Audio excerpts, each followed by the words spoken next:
If I could show you a way to save money for you and your family while also saving Baltimore City from continued population loss, you might be curious to find out more, wouldn't you? Baltimore City was home to 948,000 residents in 1950 and ranked as the 6th largest city in the country. We've been losing population ever since. Today, Baltimore has a population of 570,000 and, according to census data, losing 550 people every month. At $2.25, Baltimore's property tax rate is more than double the tax rate of any other county in Maryland. Rates in the other counties range from 70 cents to $1.10, and Baltimore City's rate is $2.25. Consider what happened in Washington, D.C. From 1950 to 2000, Washington, D.C. and Baltimore both lost population at similar rates. In 1999, Congress imposed the Tax Parity Act, which made Washington, D.C.'s high tax rates competitive with the surrounding counties of Maryland and Virginia. Immediately, we see population increase. From 2000 to 2022, D.C. population grew 12%. Baltimore City during that same time frame saw population drop by 12%.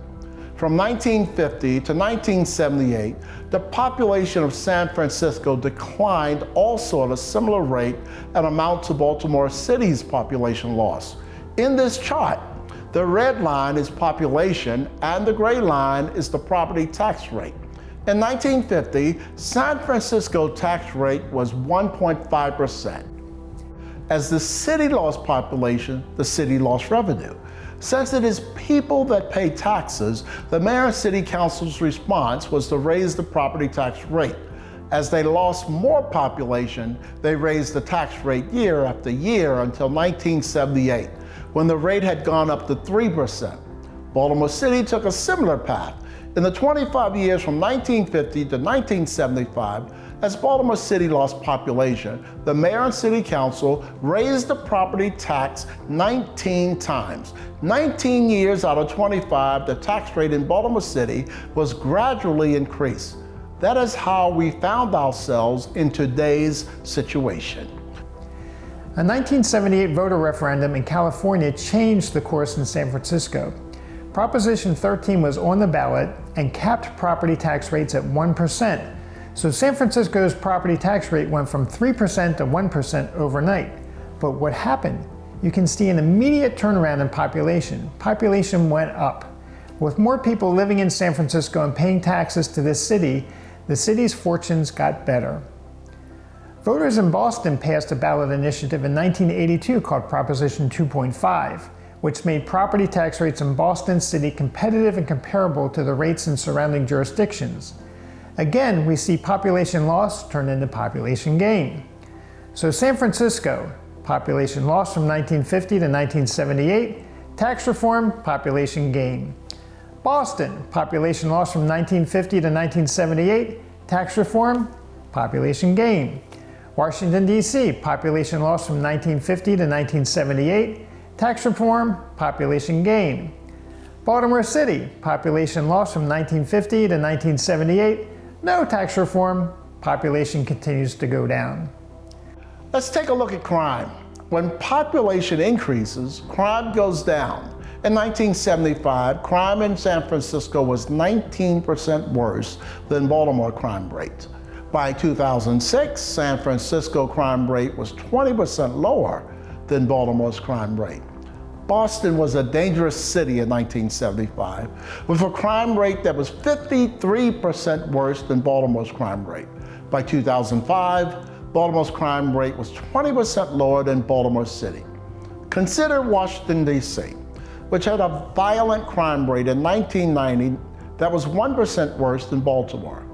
By 2020, after tax reform, Baltimore, D.C.'s violent crime rate is 47% lower than Baltimore City. To summarize, when property tax rates are not competitive with surrounding counties, people leave.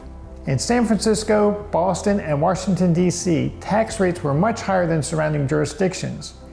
When rates became competitive in these 3 different cities, in 3 different parts of the country, in 3 different decades, they produced the same result: 1978, San Francisco voters reformed property taxes. Population went up and crime went down.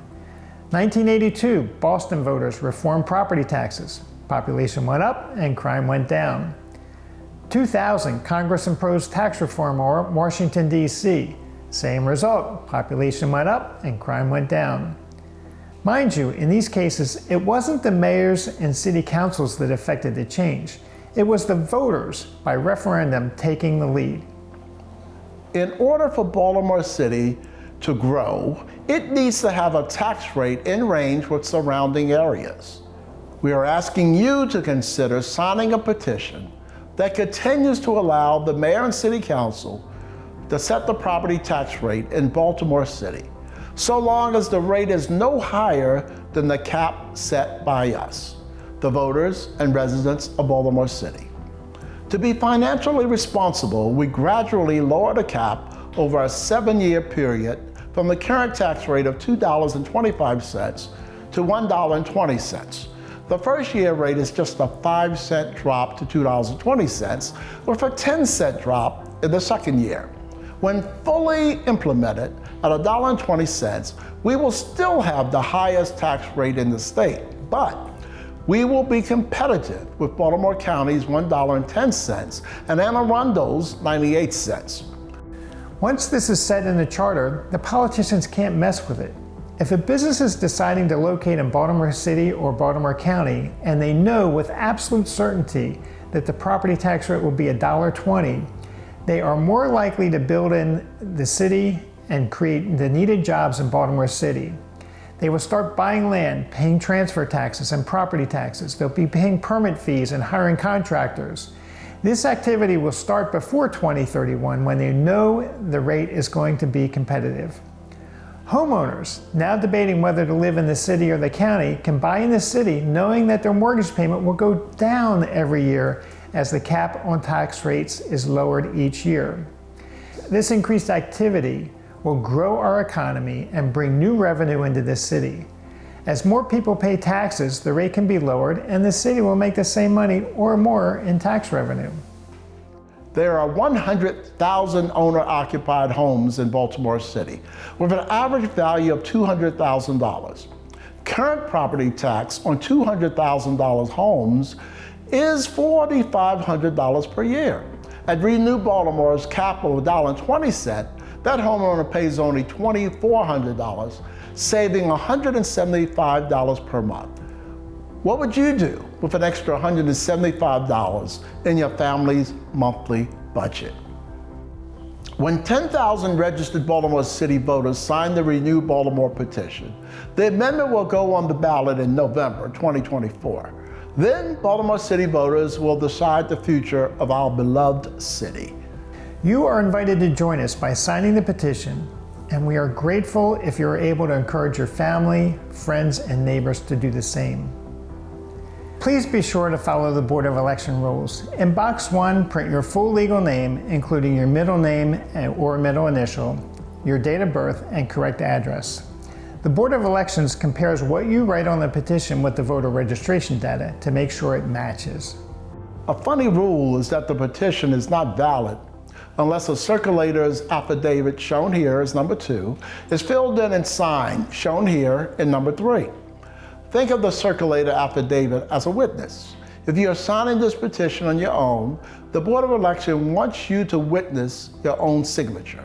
It may seem odd to witness your own signature, but that is what the Board of Elections requires in order to make your petition count. Thank you for your time and attention. Is it fair to say that we all want to live in a vibrant and healthy city, a city that we love?